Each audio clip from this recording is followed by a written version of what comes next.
Welcome to Season 4 of the Paleo Post Podcast, your one-stop shop for all things human evolution, ancient art, and the stories that connect us all. I'm Seth Choggy, joined by my fantastic co-hosts Genevieve von Petzinger and Dr. George Nash. This season, we're taking you on a journey across continents and millennia, from the mysteries of rock art to the exciting prospects of my upcoming move to Portugal. We'll be chatting with some incredible guests, diving deep into the art and culture of our ancestors, and exploring the cutting edge of paleoanthropology.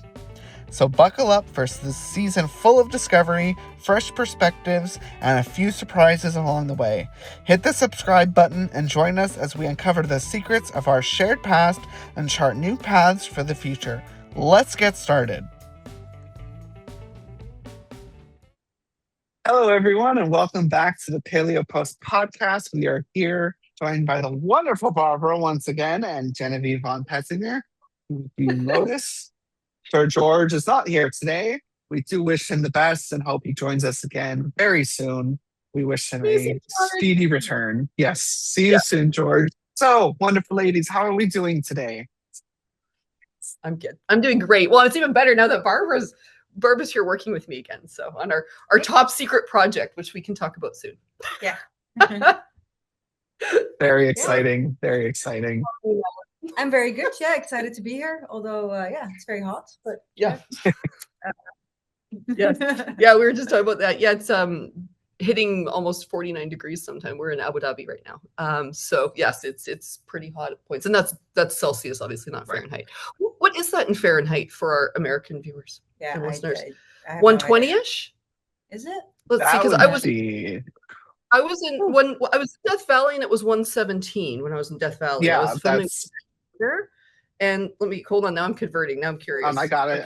Let's see who gets it first.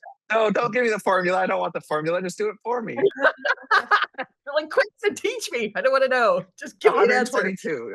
50 degrees Celsius is 122. So you were almost spot on. Yeah. Yeah. So it sounds even dramatic. Yeah.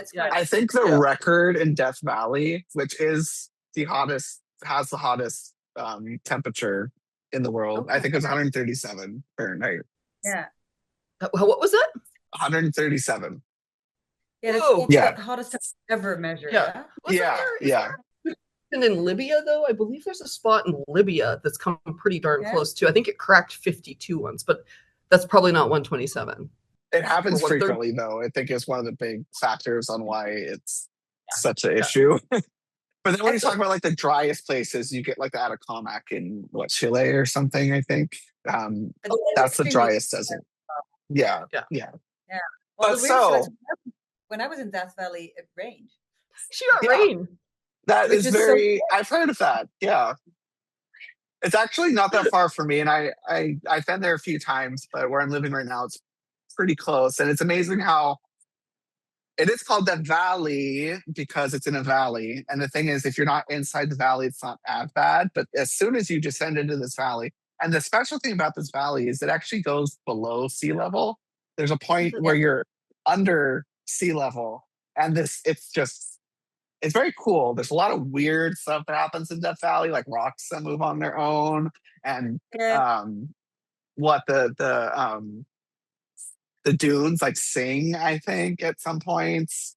And obviously there's a lot of indigenous cultural heritage in the area, as Genevieve has studied and shown with Nat Geo and whatnot.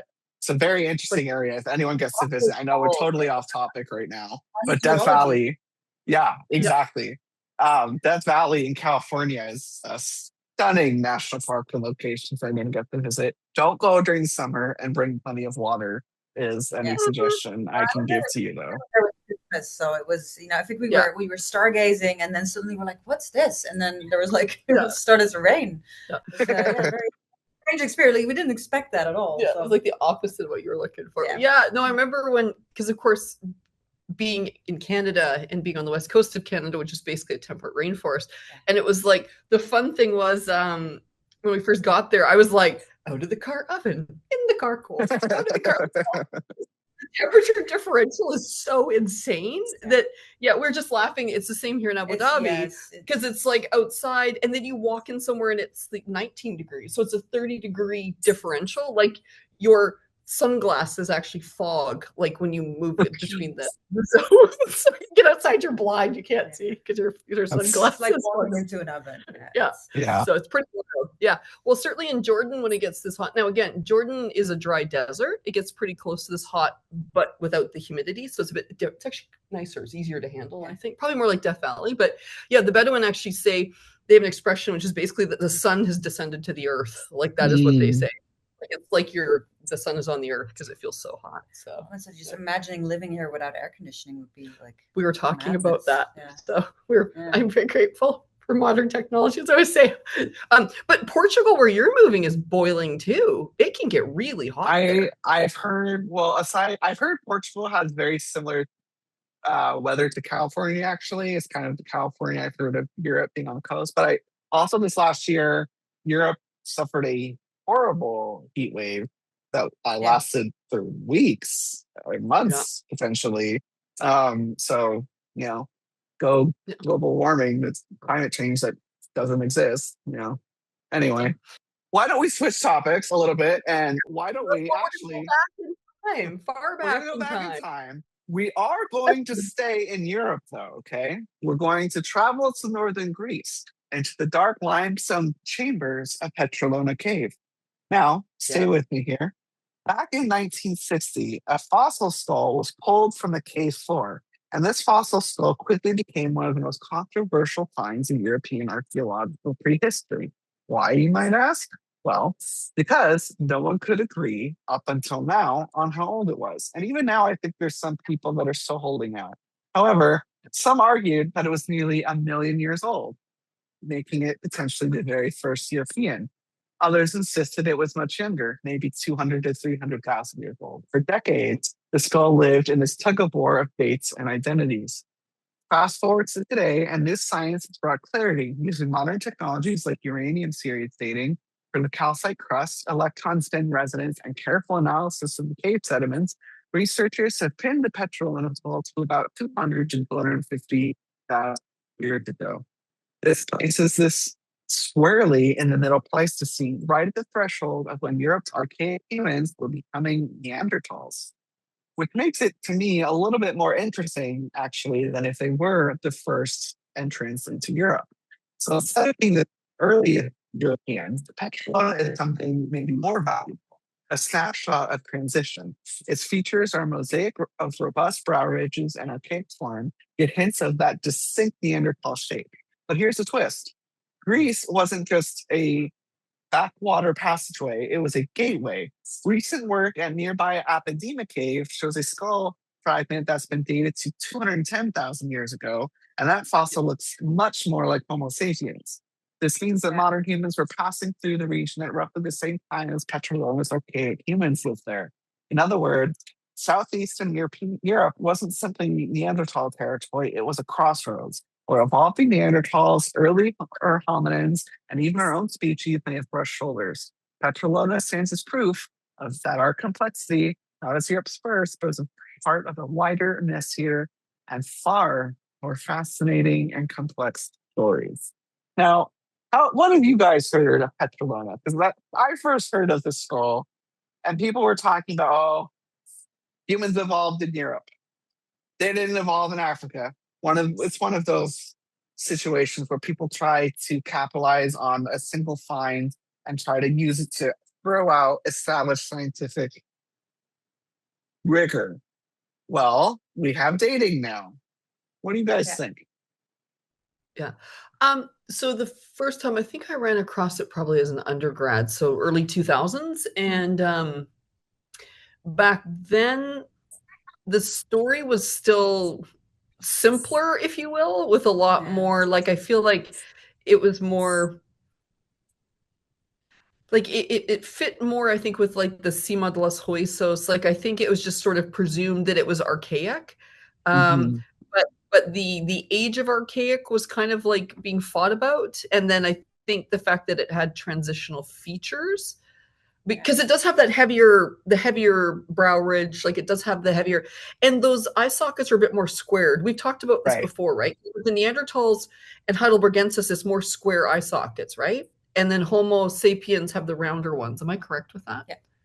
I don't know if we've talked about that, and I don't even know if I know that. But now that you mention it, I'm thinking of all my 3D prints I'm surrounded by. You have any? Go get a Neanderthal and go get a Homo sapien. Let's take a look. Yeah.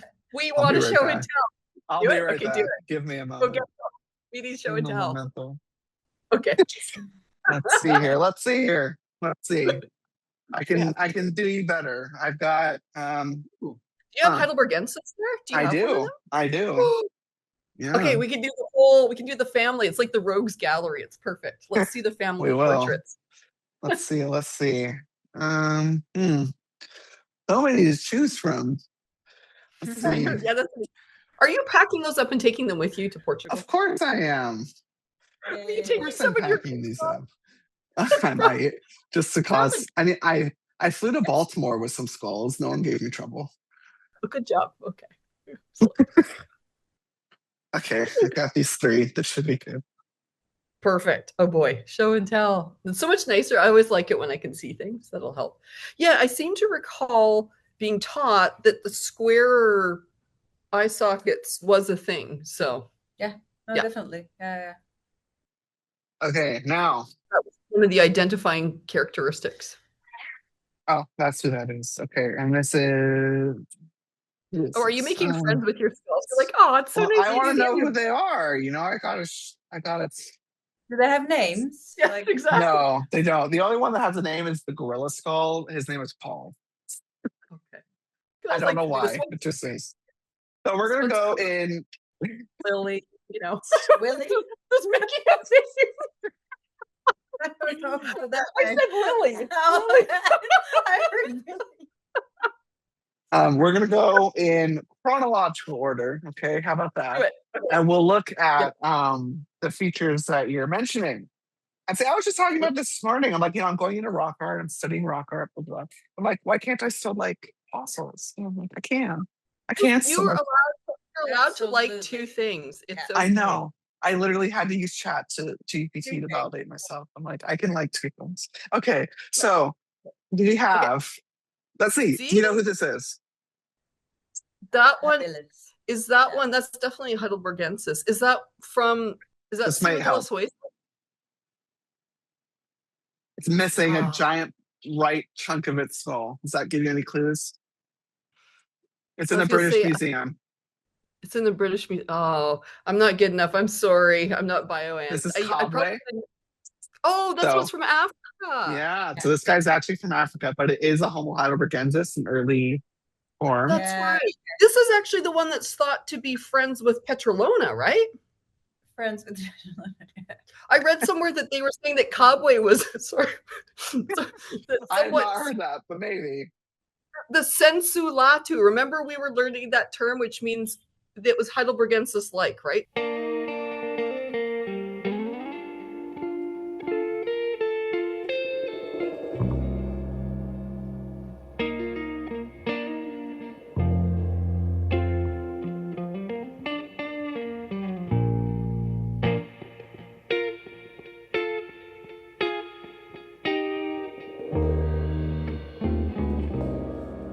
About how Kabwe and Petralona were like Heidelbergensis sensu lato, like though they were Heidelbergensis like. Yeah, that's right. Okay. Yes. Now this is show the difference. So we have look at those square eyes that Genevieve was mentioning in this Homo heidelbergensis. I'm not going to show this guy yet because I can't remember who he is. This is a distinct Neanderthal. This is the old man of La Chapelle. You can see. Yeah, it's more round, but definitely still squarish. Okay, so we got square. So we have, so the eye sockets are still square. Yeah. And I should have grabbed the modern Homo sapien, but if you just look at us, much more round orbis is what that part of the skull is called. Do you have a modern Homo sapien anywhere in your collection? I do. As we continue to talk about this. So here's a modern Homo sapiens. This is what we look like on the inside. Yeah, look how round those are. So again, compared to Kabwe, this is what I do at the AABA meetings every year. Is I just go with the committee at the museums and show these off. Look at the difference in the. Just look at that. Yeah, drastically different. And Kabwe is, if I'm not mistaken, 700,000 years old. So quite a, I don't know. I'm a little on that. I could be. I want to know the dates of these things. Compared to the, like I said, I know it's compared to the Petralona as being another one of those Heidelbergensis-ish. But I just shout out to Becky Wigan, who was my undergraduate lab instructor for bioanth at the University of Victoria. That's why I know the square versus circle. That was she taught me. And then stuff obviously. Right, and it's great stuff to know. Yeah. Oh, so Kabwe is only 30,000 to 125,000 years old. So I was way off there. Yeah. Okay. And Kabwe recently redated to about 200 and something. I feel like Kabwe was just redated. In the 1990s to the 2000s, uranium series dating put it between 200 to 300,000 years old. The most recent analysis in 2020 using ESR put the date at 299,000 years old. Yeah, so roughly contemporaneous with Petralona. So basically, something interesting going on.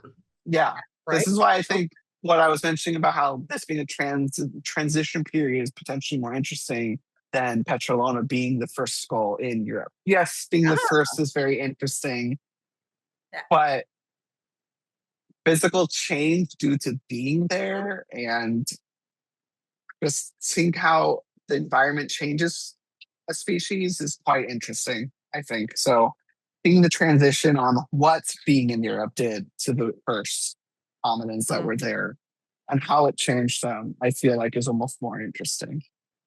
Yeah. Okay. And around 300,000 years ago, I looked up environment. I got curious. I wanted to check the paleoclimate. So it looks like it was experiencing a dramatic drying period, which is interesting. So in Europe or in Africa in particular, it was very dry. So this really choked down the habitat suitability. So it may very well be that we're seeing them kind of like grouping into areas where it was suitable for Homo sapien again, or for other hominin species. And so, because I think one of the things that's so interesting is that you wonder if, I wish we knew more about them, because I know sometimes with some of them you can actually do.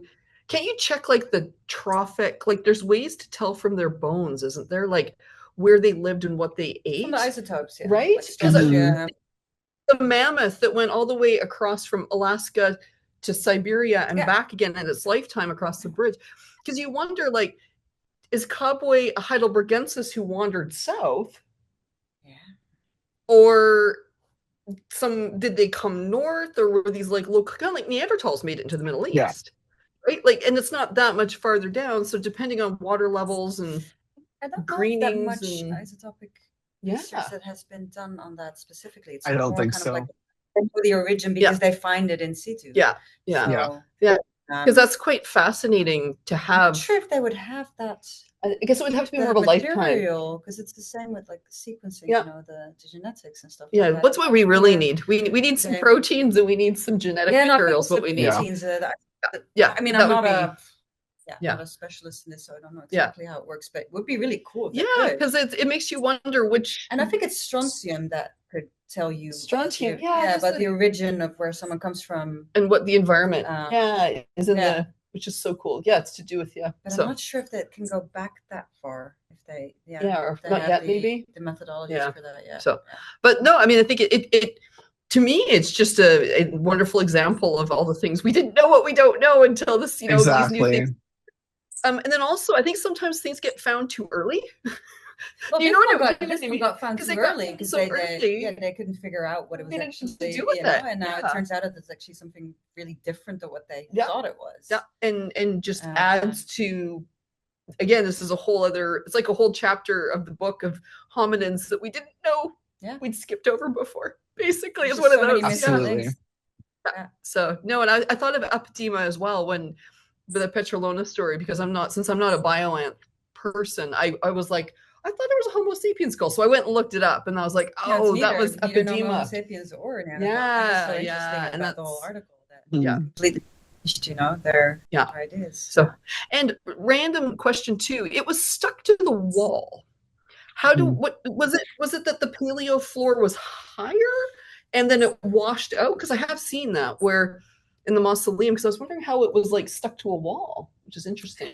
But the rest, they didn't find any of the postcranial, right? That was probably earlier. Probably, yeah, a long time ago. I think what I read is that it was a lot earlier that happened. Yeah. That it's not really related to the skull. No, it's more just that the geology of the cave that changed. The calcite that they took from that wall mausoleum was much older, I think. Yeah. But it was stuck to the wall. Wasn't it stuck to the wall? Yeah. Like it was actually hovering to the wall. Yeah, exactly. When it was discovered in the 60s, it literally was not lying on the ground. It was embedded in the cave wall because of the calcium carbonate that had slowly dripped around the skull. And it is true that there were no postcranial remains discovered from Petralona. They have found other fossilized remains from cave bears, lions, deer, and other fauna. But the only human or hominin remains from Petralona Cave is the skull itself, which literally, as you mentioned, Darren will put up photos, it stuck in the wall. And how exactly it got there, it's just the way the water flowed and how the calcium dripped, and just that's how. And like I said, that the floor level was higher. I've seen that before, and then it can wash out, and so it may have been that Petralona's skull was sitting on the floor, and it got dripped down and covered over time, and then at some point the floor level collapsed out due to water. It's usually water comes through and whooshes it out, but it was so stuck to the wall it just stayed. That's what I was wondering, if we'd found any of the rest of it, because it may be that originally the rest of it was in the vicinity and it got washed away. Yeah, that's seemingly what happened. Oh yeah, and also a skull that in Italy that looks so. Yes, yeah, Altamira, otherworldly, not Altamira. Yeah, the one that's stuck in a. It looks like it's trapped, right? Yeah. Okay. All the calcite that's like. Yeah. Oh, we'll have to get a picture up for people, because that was cool. The Neanderthal skulls that you're talking about. Yeah. Yeah. The thing that's so fascinating about that one is you have the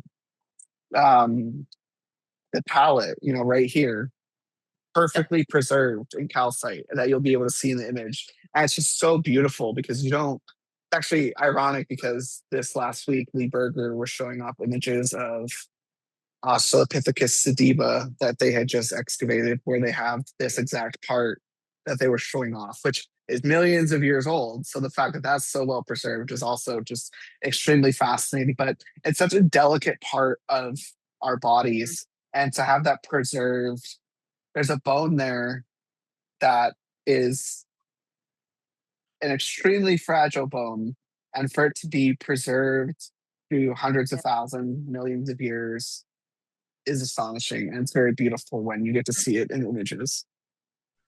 Yeah. Oh no, well, those are the little things, right? Kind of like, again, it's one of the reasons why there's been so much debate for so long about whether Neanderthals could speak or not. Was questions about like the hyoid bone in that singing Neanderthal. Idea that they probably had. But they again, I think they did have the hyoid bone. I think even back to Homo erectus did, but that little tiny bone doesn't stick around. So that's where you get into trouble. Yeah. But I'm just looking up the Altamira skull because now I want to look at it. But that is so weird. It's almost. It's very. Yeah.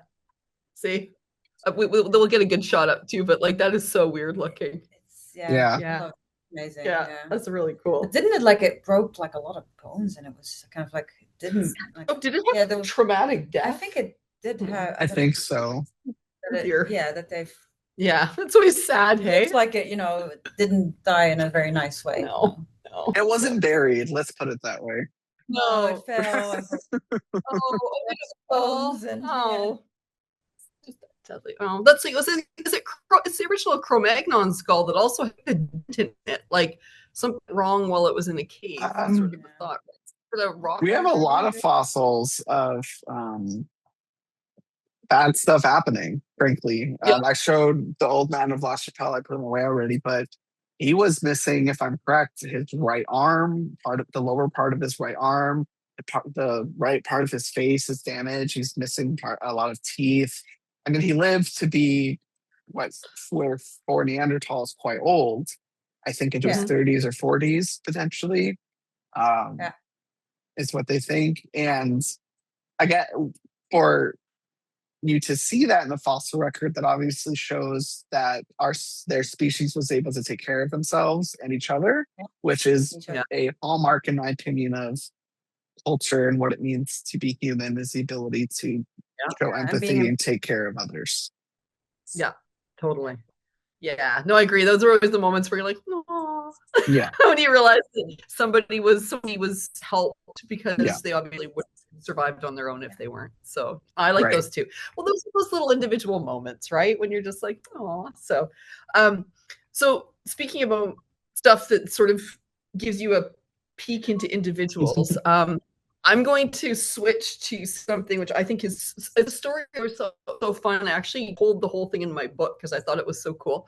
So, because we already knew some stuff. So I'm going to give the background on it, which is Zwana Cave. Is that what we agreed how to say it out loud? So Zwana Cave in Georgia. Georgia is on the Black Sea. It's near Azerbaijan and Turkey, and it's kind of in then I think sort of some of the stands are nearby, and it's on that kind of like on the edge of the Balkans and everything. So probably about 15 years ago, they, in a cave high up in the mountains there where it was dry and just the right conditions in this Zwana cave, they excavated what they realized were fragments of flax fiber thread. Like it was some of the earliest evidence of them making thread intentionally, which was huge. And then the really cool thing that I absolutely loved about that story was that, so some of the thread was the regular kind of white that you would expect from flax if they sort of twisted it. But there was black and pink and turquoise. Like they were dyeing the thread, and that was 34,000 years ago. And I instantly, my brain went like, I was like, oh my gosh, it was like the spring collection of 34,000 BC. Like they had all the dyed threads. Can you imagine how sweet those skins would have looked? Like the furs would have looked stitching on them. So that to me again was, I was like, wow, like people are going to extra effort to do something aesthetically interesting, right? Like that's a lot more work than just using the plain flax. Like, you know, so that's again, I love those moments when you get a little peek into the way their minds were working. And so I always thought the turquoise, like the pink, you're like, okay, maybe it comes from an ochre. We already know ochre, you know, iron oxide, like rust, and we've got those pigments everywhere. People use them for different things. The blue, that turquoise always really intrigued me because I was like, what are they using? And again, just so viewers and listeners, if you don't know, that far back, like almost all the paintings, all of the pigments we know of are either black or red. Like that is almost always it. Yellow sometimes, which is like a variant of ochre, and orange, purple sometimes, which is again a variant. Like these are all variants of iron oxides or similar minerals that come from deposits in caves. You know, it's you know, occasionally like yellow, what else? Oh, brown sometimes. I've seen brown mud, and then occasionally like kale and clay, like a bit of white, but almost never. Like it's more like it's very, they always use the same thing. So the blue like stood out, really stood out to me at the time too, that I was like, so they did know how to use blue. Because I've always wondered, like, why is there no blue or green in the paintings, right? Like it's funny that they, so it's like not there. Maybe they just hadn't figured out the technology.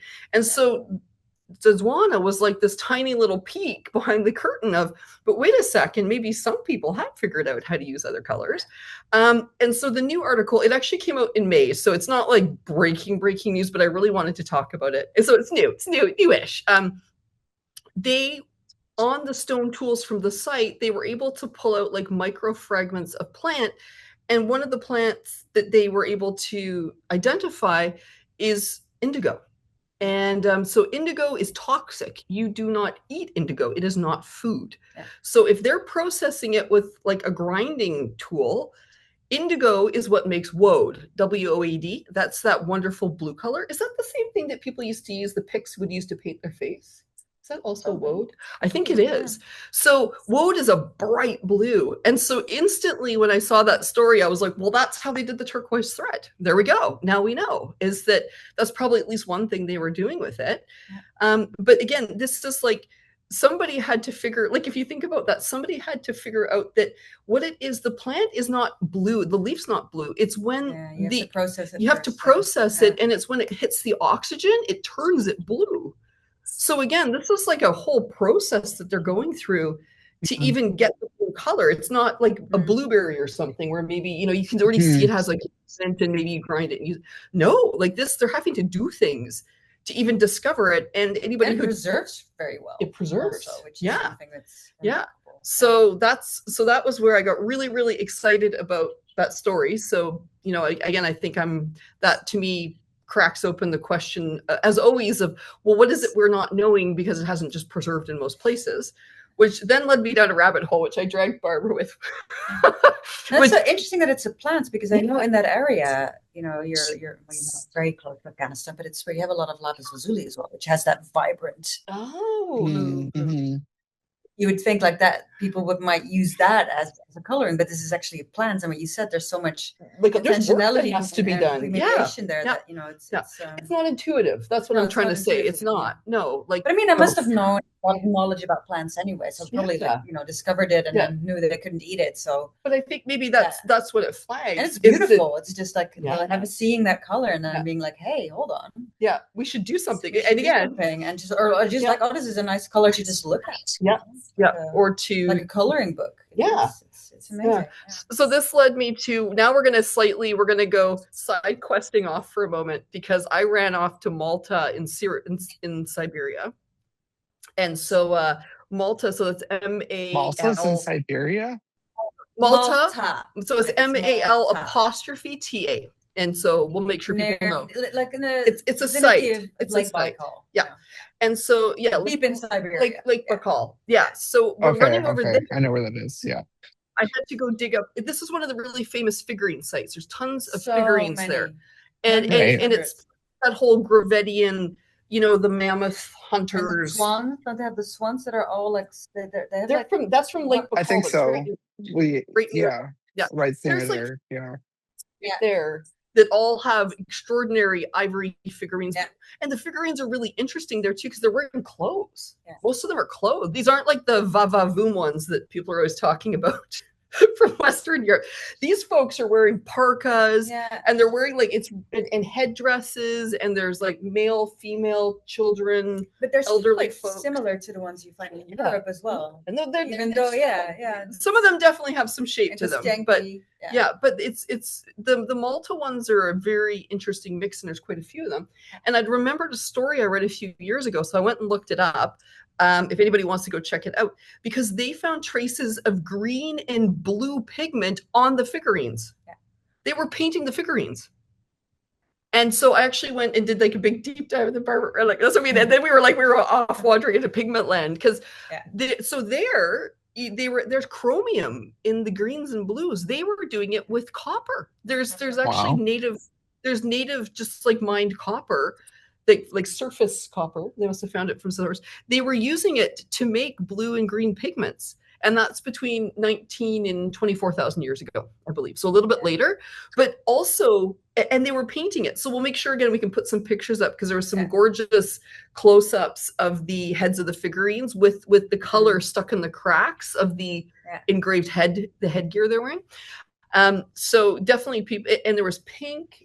And is it like multiple colors on one figurine? There was multiple pink colors. You just wonder what it looked like.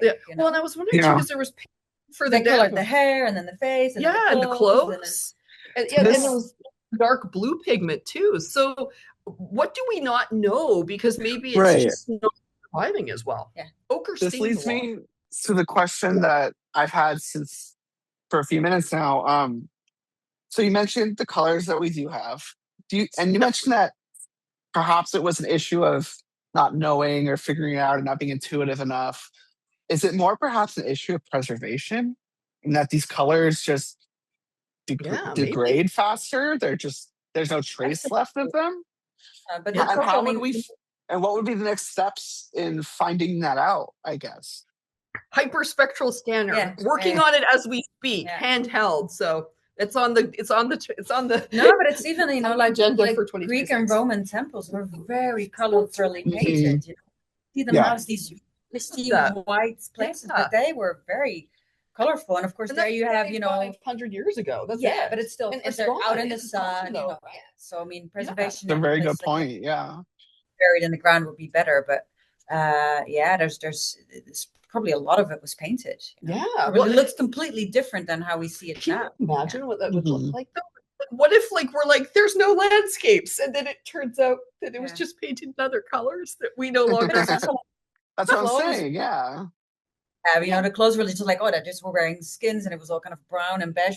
But it's probably not like that at all. They probably had a lot of color in their repertoire. Yeah. It's like, why not? Yeah. I mean, and I think that's what but I love it so much because it's like those little it's like you get to pull back the curtain for a second and then you're like, wait, everything we thought we knew, what if there's actually more going on? Much more colorful than we thought it was. Yeah. But the figurines were multicolored. Yeah. So and there was beautiful.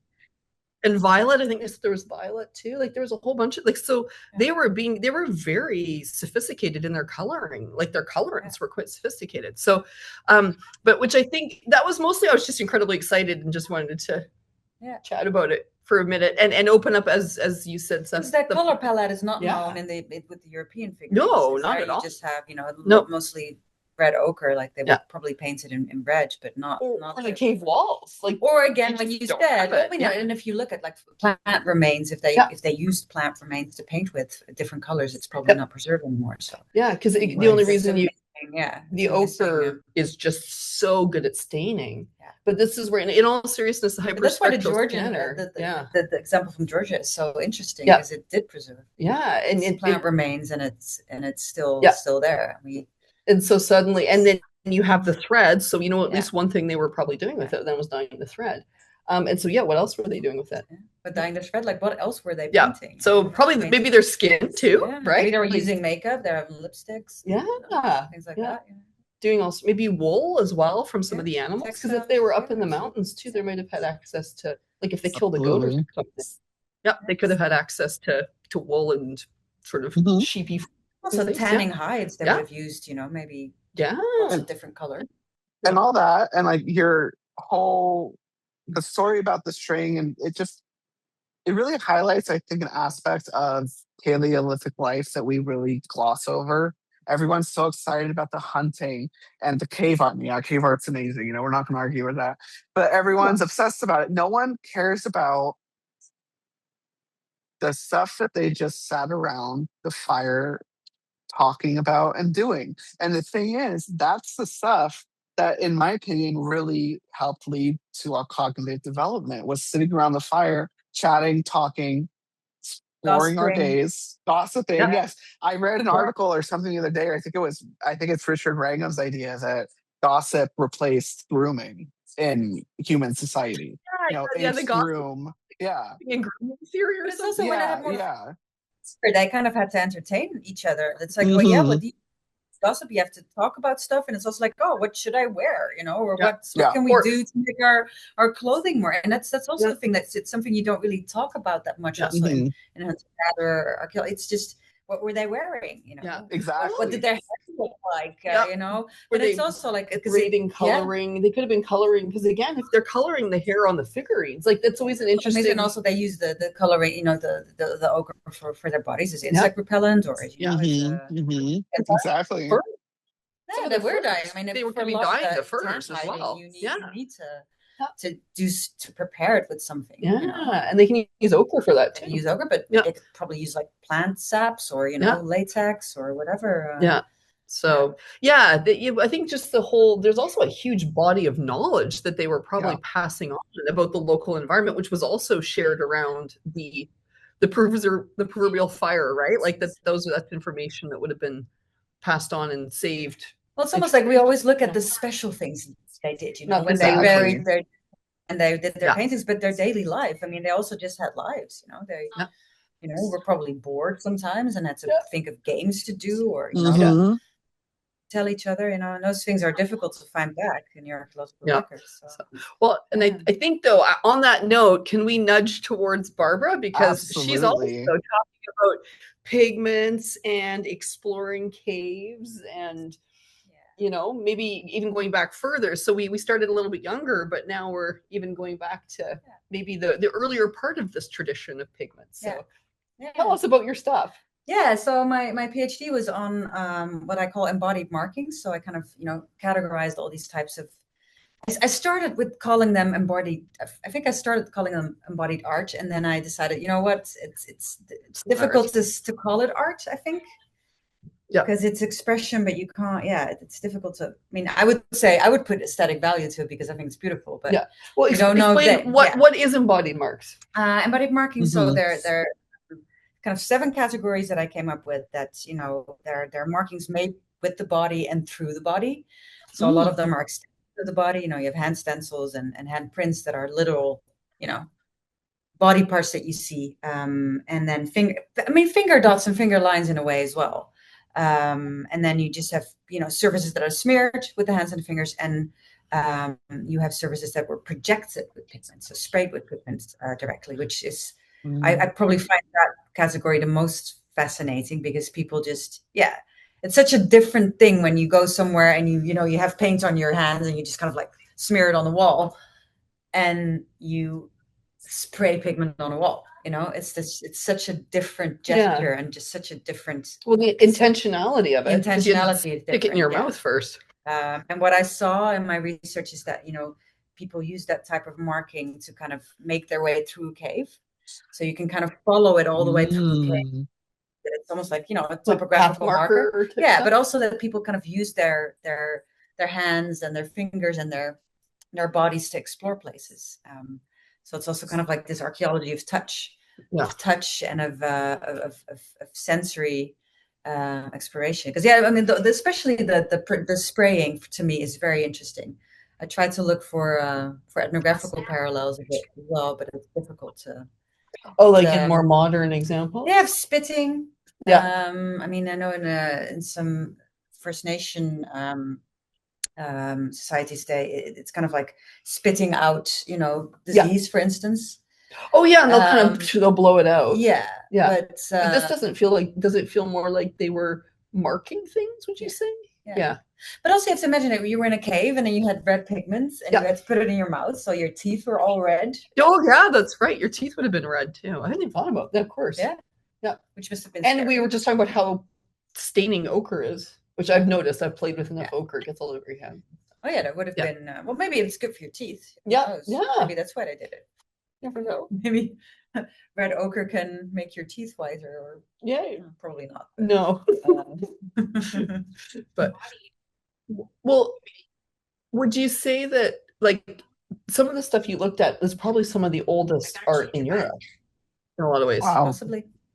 Yeah. So Ardalis, I thought, was one of the most interesting caves I looked at, because like 90% of the markings you find there are non-figurative and are like these embodied markings, but it's a lot about gestures. So you have a lot of, kind of finger lines that drag down, and you kind of see that they've used their fingers like that and just drag down for like quite a bit, or they grab onto to places. So it's very, very personal and intimate. And one of my favorite places is like all the way, like in the highest point of the cave, there's just these 2 handprints that are kind of dragging down like that. It's very difficult to get to. Very slippery. And and do you think it was intense, or do you think they were like, well, no, it reminds me of, there's this, I think there was this cave bear. I can't remember. I think it's in a French cave somewhere. Okay. That they actually saw there's like these bear scratch marks that go down like that, and they go down quite a bit, and it's just basically this cave bear just kind of like fell down. I mean, they didn't find like the skeleton there, but I just always have to think of that. It's kind of like, and then I just see like what is it, like a Neanderthal or like being like, oh shit, I'm falling down, and then like trying to put like a very neatly shaped handprint there, but then falling down and kind of. Can you imagine? He's like an artiste. He's like, it's ruined. But we have to go now. Ruined. It's not even like it's quite eerie if you look at it. It's just it's like a darker feel to it. Yeah, to me it gave me kind of like this like a concerned feeling. Interesting. Yeah. Because of the place, it's quite an inaccessible, difficult place to get to. So it was also like there's this aspect of danger about it, and that's what I saw like looking at 3 different caves in Europe, is that there's this just kind of like thrill seeking about it.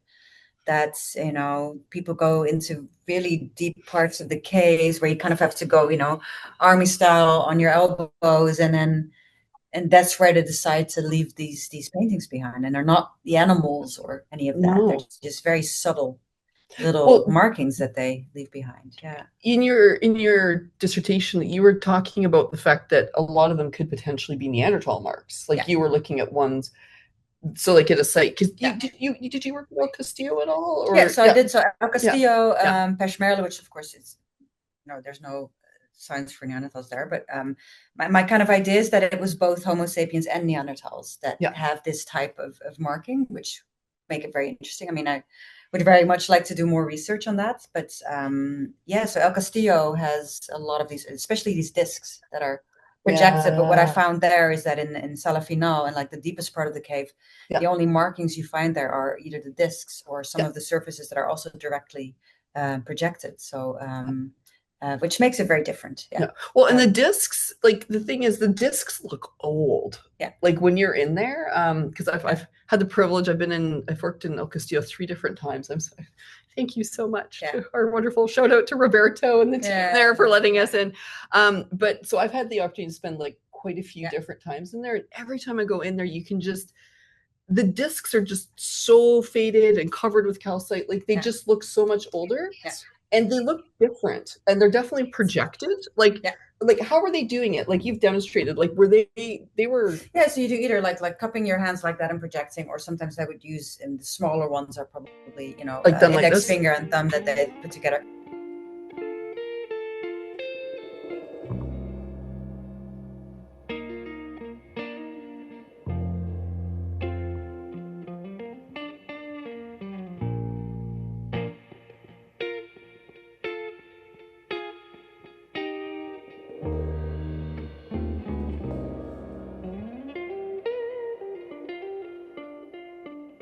And then, they also used, I mean, there's one formation, it's like, that's kind of like this drapery. And I first thought they were finger dots because they're so small, but then I was doing the 3D modeling, and then I was looking, very closely with D-stretch, and then you see all the projection marks around it. So they used like very, very like thin bone tubes. So bone tubes. So it was some of it was projected like that, and some of it was kind of, how do you call it, like a spray. Yeah, almost like a spray can style. They would use two like not straws, but but like bone tubes, a bird bone or something.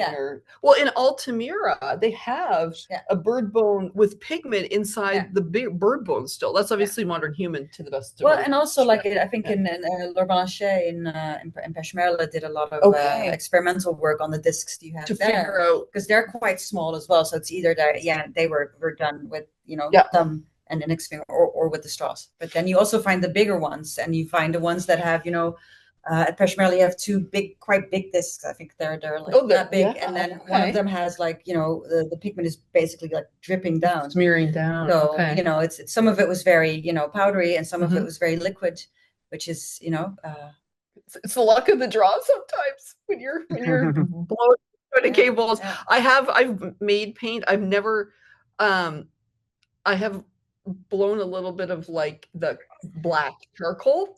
It's more difficult than it's so hard. No, it just dribbled.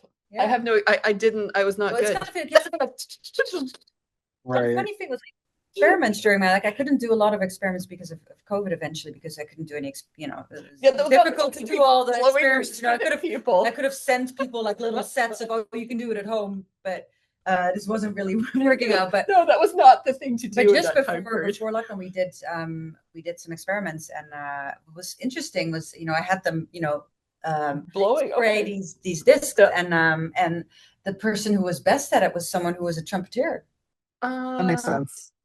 That makes perfect sense to me. That makes perfect sense. Yeah. Then you have all the paint kind of drips off, and it doesn't even look like a round shape. It's just kind of like. So it's really, you have to practice a little bit and just kind of go like.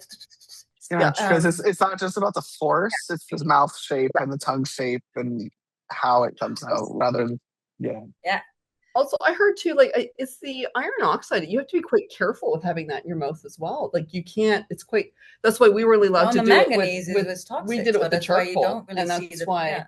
Yeah, but the other stuff was considered to be kind of because the head stencils at Ardalis are made with manganese. So yeah, and they're black. Yeah, so yeah, there's only 2 hand stencils there, and they're very they're located, but you have to climb up this ladder now. Yeah, would have been very difficult to get there. Just in case, I'm just flagging in case there's any people watching or listening who just don't know what hand stencil means. It's when you put your hand onto the surface of the cave wall, and then you blow paint around it, almost like again that spray paint style, and then you move it, and so it leaves behind a negative hand or like the stencil, the silhouette of a hand. Yeah. So that's. I'm shocked they're made in manganese. That's dangerous. Was it? I've heard too, though, sometimes, did they put pigment maybe in powder form on their hands and blow it? Like maybe with a tube and then used it to direct it if it was poisonous? Yeah, but that would also be quite hard. Difficult. Yeah. Well, and then also like the interesting thing in for instance, in Peshmerga is there you have the the very famous panel of the horses. Yes. The hand stencils also in black. And then you have a lot of, I think there's over 200 black stencils. There's also red stencils. And then what I find most fascinating, they have thumb stencils. And I mean, imagine having to do a thumb stencil. That's pretty hard. Yeah. I mean, how do you do? I mean, you would have to hold your thumb like that and then spray the pigment over it. And why were they doing it? Yeah, it's interesting. Like that. Yeah. Like, and it's above the horse or right around the horse, right? It's in the middle. It's right in the middle. Okay. Yeah. Cause I do remember. I mean, there's so many layering of that panel. And then there's a fish under it that's made finger dots. It's in red. So yeah, there's a lot of superposition there. Do you think, are we sure it's all modern Homo sapien or? Because you don't know. I mean, it's not been dated, but there's also in Le Cumbel, which is the deepest part of the cave, they have this panel of the lions. So they have these lions, and underneath the lions, they have a couple of discs that are projected. So all the discs there, they're underneath everything. I've noticed that too. And then in Le Cumbel, like one of the deepest parts of the cave, they have all these, these discs that are just framed in these hollows, and you have also there's some cave bear scratchings. And next to the cave bear scratchings, you have finger lines mimicking them. So it's an interesting, these gestures that people made. Yeah. It's very subtle, but just very intimate. Like it's like almost like this kind of dialogue they're having with the cave, with the surface. Also, they're not using implements in the same way with a lot of the oldest stuff. Because I mean, okay, so I have 2 questions are coming to my mind. I'm sorry, Seth. I'm totally monopolizing this. And she's here. I could ask her these questions, but now I've got questions. In Indonesia, I know you haven't physically been to those caves, but I know you've sort of looked at what they found there. Do they have projected discs and other things that's there? The main thing. I don't know. Like, it's something I really, really want to know, because I know that the hand stencils you find almost everywhere, but the discs, I don't know, or even the directly projected. Yeah, directly projecting it. Okay, I've not found any of it. Yeah, because I'm wondering. So we were talking about how there's smaller ones, and that those seem to be potentially using an implement. Yeah. So in a way, those actually are almost like 2 separate creations made with 2 different techniques, and they may have been made by different minds. Do you know what I'm saying? Yeah. Like that, if we're looking for like. Well, I mean, in El Castillo, they know like they did the same practice of creating these discs, but they were made with very different methods, very different, paint mixes. Some of them were powdery, some of them were, I think one of them was very purely iron oxide. The other one was mixed with, like lots of much more of a recipe. Quartz so different types of rock mixed with it, which probably changed the color. Have you? So yeah.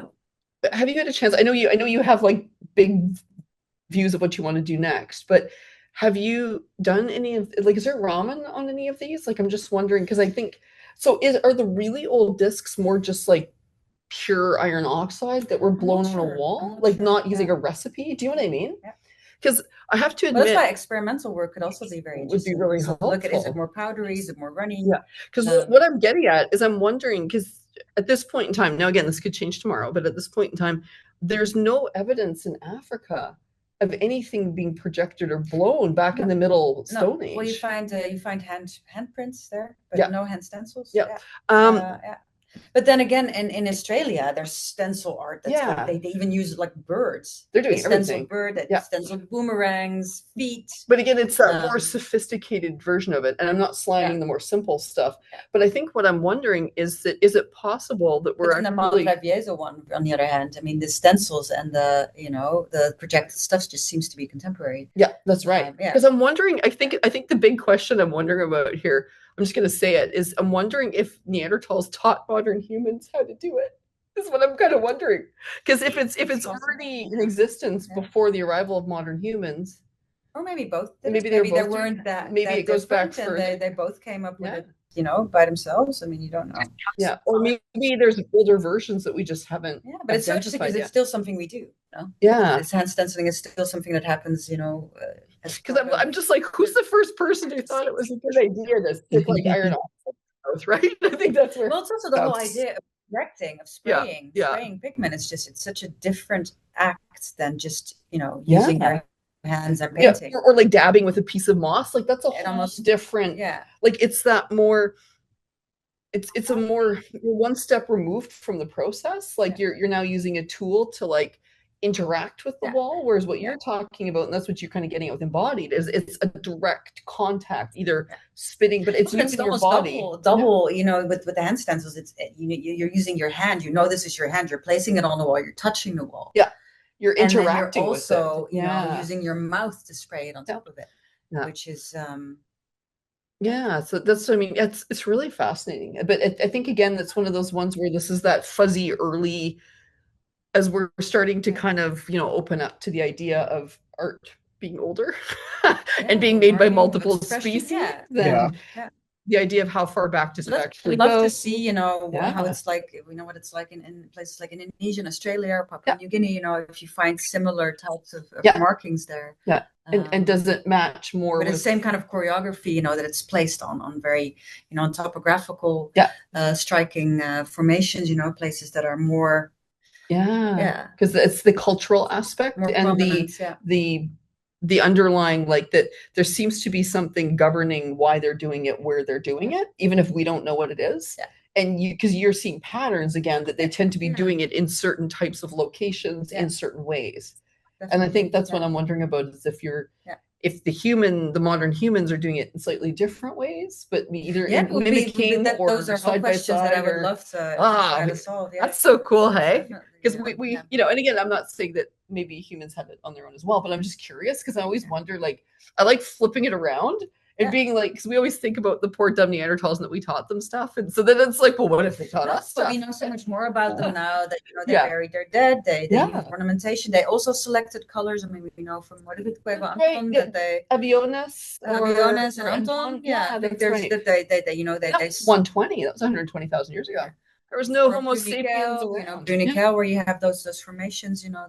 So they were being creative and aesthetic, long before modern humans showed up on the scene. So, but I'm sorry, Seth, I completely monopolized it. I know you had questions. I didn't have anything specific, and I just wanted to learn about, Barbara's projects and everything that she's working on. And I think the two of you did a beautiful job of illustrating what's going on and what the topic is, how it works, and the questions that we still have remaining. And honestly, I think this is probably a good place for us to kind of wrap up and get ready for our next episode. I just want to say, I know George would have a lot to say about the Neanderthal modern human exchange. That was a topic he has done a lot of thinking on, is very interested in. And I think there's a lot to say there, because how could two human species be in the same landscape and not transfer some sort of ideas? Or there's another article that we were going to talk about today that maybe we'll do next time, is bows and arrows and whatnot. The date of that keeps getting pushed back farther and farther. So were modern humans the first to make them? Were they created independently of each other? Did Neanderthals have them? Who knows? Maybe we'll find out next time. Shove them if you want to. This is Seth checking out, and I'll hand over to these two. Let's say goodbyes. So, as always, it's my favorite time of the week. So thanks for hanging out with us and listening to us ramble on about our favorite subject, which I like to think is the favorite subject. Well, all Homo sapiens should be interested. Much for having me, guys. Yay, Barbara. It was a pleasure. Yes, yay. All right, everyone.